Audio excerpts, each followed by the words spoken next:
Hola a todos, mi nombre es Valeria Reyes.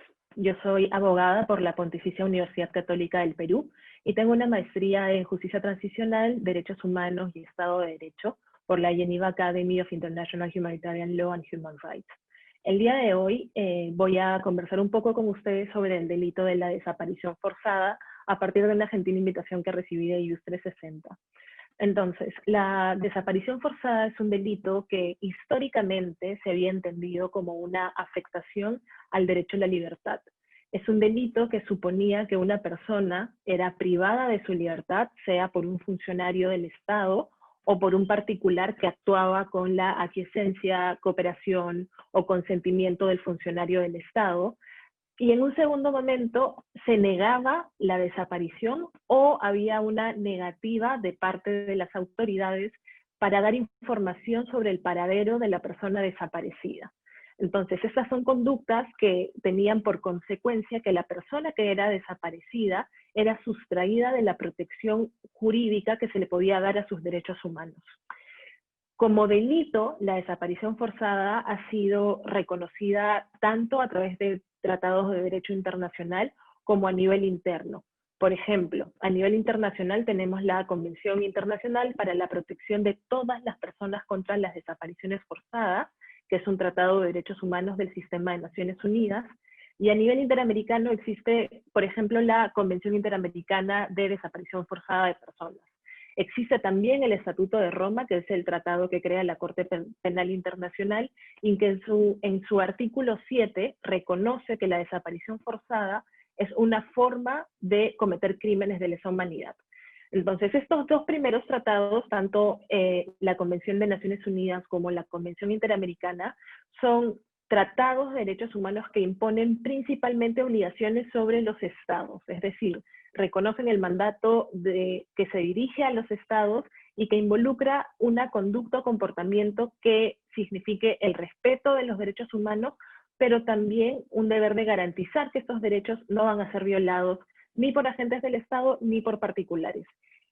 Este deber de garantía involucra, por ejemplo, prevenir que se cometan violaciones, proteger a las personas contra violaciones y que si finalmente la violación se materializa, el Estado investigue, juzgue, sancione a los responsables y determine unas reparaciones para las víctimas. Entonces, las obligaciones que están contenidas en estos tratados de derechos humanos y las obligaciones del Estatuto de Roma, que es un tratado distinto en tanto regula crímenes internacionales, conductas muy graves que afectan a los derechos humanos y que busca establecer responsabilidades del individuo, establecen una serie de obligaciones con respecto al Estado peruano para prevenir las desapariciones forzadas.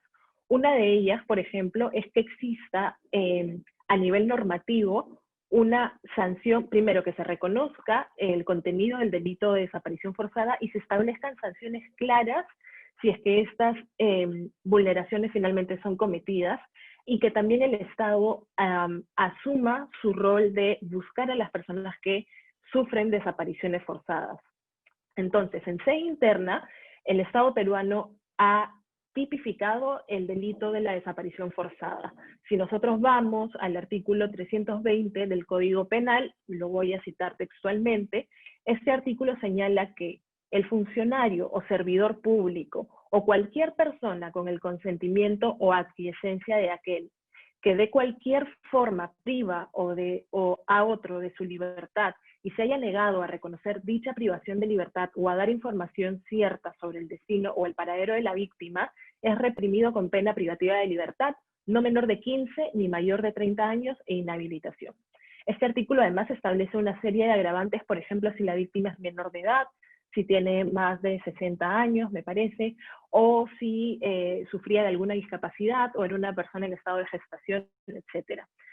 Ahora, esta definición, reconocida en el Código Penal, se ajusta en términos generales a los lineamientos y estándares del sistema internacional. Sin embargo, llegar a esta definición ha significado años, décadas de lucha. Esa definición de desaparición forzada existe recién a partir del año 2017, es decir, hace 3 años. ¿Qué existía antes del 2017? Podemos identificar 3 momentos clave. Cuando ingresa el delito de desaparición forzada como un delito tipificado en el Código Penal, que es en el año 1991, y se le incorpora en el título correspondiente a terrorismo. Sin embargo, este delito es derogado y en el año 1992 se vuelve a ingresar al Código Penal, pero se le agrega un requisito que desde mi punto de vista era completamente diabólico y que significa, o el agregado, mejor dicho, era que la desaparición para constituirse en un delito tenía que ser debidamente comprobada. Este requisito estuvo vigente hasta el 2017, es decir, casi 30 años. ¿Y por qué digo que es un requisito diabólico? Porque es un requisito que desnaturaliza el delito de la desaparición forzada, que es un delito que involucra en su propia definición la negativa del Estado de reconocer que ha existido una desaparición o de no dar información a los familiares o a cualquier persona que la requiera. Entonces, si uno de los requisitos es que la desaparición tiene que estar debidamente comprobada, se establece un estándar que impide prácticamente que se puedan determinar responsabilidades penales de los perpetradores. Si es que el delito si la desaparición tiene que estar comprobada, es prácticamente imposible que se pueda probar que había una desaparición y de alguna manera establece un estándar demasiado alto y de casi incumplimiento que no podría finalmente determinar en el reconocimiento de justicia y la determinación de responsabilidades penales.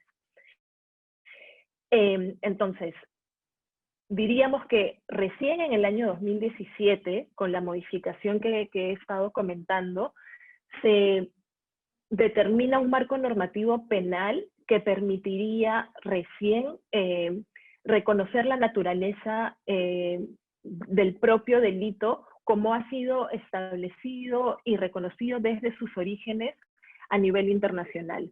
Entonces, otro punto que es muy importante es que a nivel internacional ya se ha reconocido que la desaparición forzada no es un fenómeno que atente únicamente contra la libertad de las personas, sino que es un fenómeno o un delito o una conducta vulneratoria pluriofensiva. Esto quiere decir que afecta a una multiplicidad de derechos. Entonces, yo al inicio mencionaba, por ejemplo, que se entendía de manera inicial que la desaparición forzada era un atentado contra la libertad. Pero al día de hoy se reconoce que no solamente se vulnera la libertad, sino se vulnera una multiplicidad de derechos. Podemos hablar desde el derecho a la vida, ¿no? Como el derecho a la integridad, si pensamos, por ejemplo, en el tipo de prácticas que son asociadas a la desaparición forzada.